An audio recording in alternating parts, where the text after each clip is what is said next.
Lâmpada para os meus pés é tua palavra e luz para o meu caminho.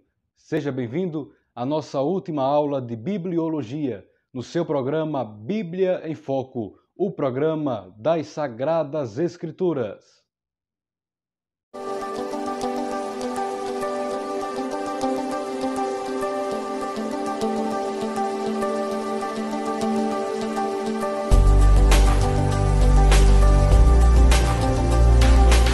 E na aula de hoje nós estaremos encerrando os nossos estudos sobre a inspiração da Bíblia Sagrada. E veremos mais duas características dessa inspiração, como você pode acompanhar aí no slide. A inspiração que a Bíblia recebeu, ela é completa e não apenas parcial. A teologia liberal ou modernista defende a teoria da inspiração parcial. Segundo essa teoria, seria mais correto dizer que a Bíblia contém a palavra de Deus do que dizer que a Bíblia é a palavra de Deus. Porém, essa teoria nos submerge num pântano de incertezas, pois quem poderia julgar o que é e o que não é essencial à salvação? Onde estaria ou onde está a autoridade infalível que decida qual parte é a palavra de Deus e qual não o é? Eles dizem, os modernistas ou liberais, que certas partes da Bíblia são divinas e expressam a verdade, mas outras são obviamente humanas e apresentam erros. Para eles, a Bíblia é apenas um livro comum que incorporou diversas lendas, mitos e falsas ideias. Para estes teólogos, não se pode acreditar no conteúdo factual e histórico da Bíblia. Para eles, a morte de Jesus na cruz é interpretada como um mito do amor altruísta de Deus em Cristo. A história foi inventada para tipificar, isto para eles, o amor de Deus aos seres humanos. Porém, se negarmos o caráter histórico da Bíblia, como poderemos acreditar em sua mensagem? Os adeptos da teologia liberal ainda negam os milagres bíblicos, negam também a ressurreição física de Jesus e sua ascensão aos céus. O maior problema do liberalismo teológico é colocar a razão acima das Escrituras. Para eles, a sabedoria humana está além da Bíblia Sagrada. Infelizmente, essa crítica materialista contra a veracidade da Bíblia e sua inspiração total tem se espalhado muito, e onde ela chega, leva consigo mortandade, assim como a geada com as plantas. Porém, Paulo é bastante enfático ao dizer, no texto que nós temos aqui, em 2 Timóteo capítulo 3, versículo 16, que toda a Escritura é inspirada por Deus. Podemos confiar totalmente na Bíblia, pois ela não foi inspirada parcialmente por Deus, mas totalmente inspirada por Deus. Cristo e seus apóstolos aplicaram o termo Palavra de Deus a todo o Antigo Testamento, comprovando que tanto as verdades veterotestamentárias e as verdades neotestamentárias são, sim, plenamente a Palavra de Deus. A última característica da inspiração da Bíblia é que ela é uma inspiração plenária ou verbal, e não apenas conceitual.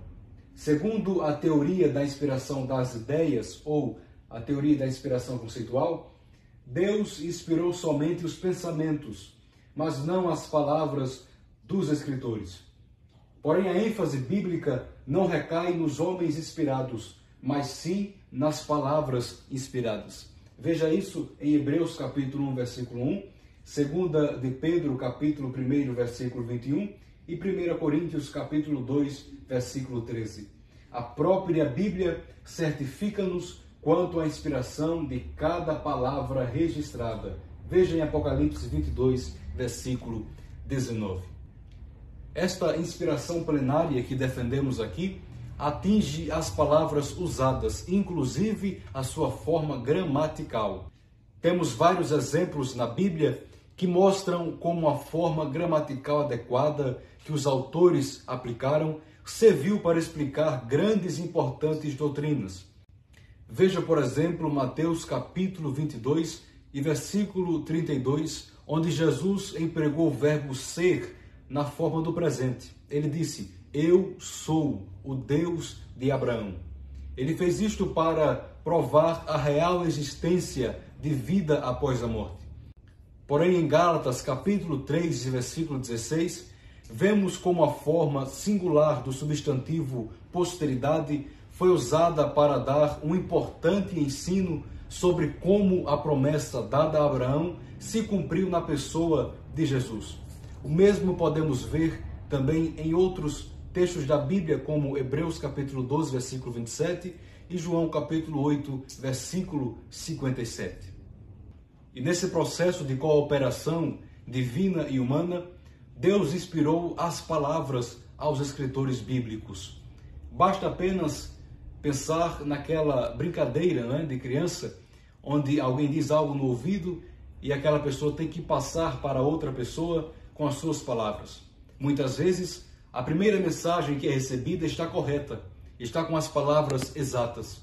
Mas quando ela começa a ser repassada, a mensagem começa a ser distorcida e pode assim conter erros. É por isso que Deus não inspirou somente os pensamentos ou as ideias, mas sim as palavras. Até porque Paulo fala de palavras ensinadas pelo Espírito Santo. E até Pedro disse que os profetas não falaram de vontade própria, mas foram inspiradas pelo Espírito Santo. E para os crentes que são convictos na Bíblia Sagrada e que têm certeza da sua salvação, os que vivem em comunhão com Deus e sentem a operação do Espírito Santo em suas vidas, a crítica dos liberais modernistas não gera problemas. Rejeitamos terminantemente qualquer afirmativa contrária à Bíblia. A base para rejeitarmos estas críticas é segura, pois é a própria Bíblia. Veja, a primeira base para rejeitarmos a crítica que a Bíblia não teve uma inspiração plenária é o testemunho de Jesus. Veja comigo no slide. Em primeiro lugar, rejeitam toda a crítica contra a palavra de Deus, porque Jesus considerou as Escrituras como a palavra de Deus. E o apoio de Jesus vale mais que as ideias e afirmativas de quem quer que seja. A nossa segunda base é a evidência interna. Rejeitamos a crítica modernista contra a veracidade da Bíblia, porque seria uma ofensa contra Deus, que é perfeito, Mateus 5,48, afirmar que a sua palavra contém erros e mentiras. A Bíblia afirma em Salmos 19, verso 7, a lei do Senhor é perfeita, é provada, Salmos 18 e 30, e fiéis todos os seus mandamentos, Salmos 111, versículo 7. E a terceira base para provarmos que a Bíblia tem sua inspiração plenária é a evidência da fé. Não queremos trocar a nossa fé na palavra de Deus por consideração a homens que consideram a sua sabedoria mais do que a de Deus. Queremos que a nossa fé se apoie não na sabedoria humana, mas no poder de Deus, conforme está em 1 Coríntios, capítulo 2, versículo 5. Sendo assim, querido amigo e irmão, cremos que a Bíblia é a inspirada, inerrante, completa, perfeita, absoluta, fidedigna, eterna e sempre atual Palavra de Deus. Esta foi a nossa última aula do módulo Bibliologia no seu programa Bíblia em Foco. Te aguardo ainda hoje na live de encerramento desse módulo e também com o resultado dos sorteios que está acontecendo aí no nosso Instagram. Que Deus em Cristo te abençoe. Vamos juntos cada vez mais aprender mais da Bíblia Sagrada e fundamentar melhor as nossas ideias no programa Bíblia em Foco, o seu programa das Sagradas Escrituras.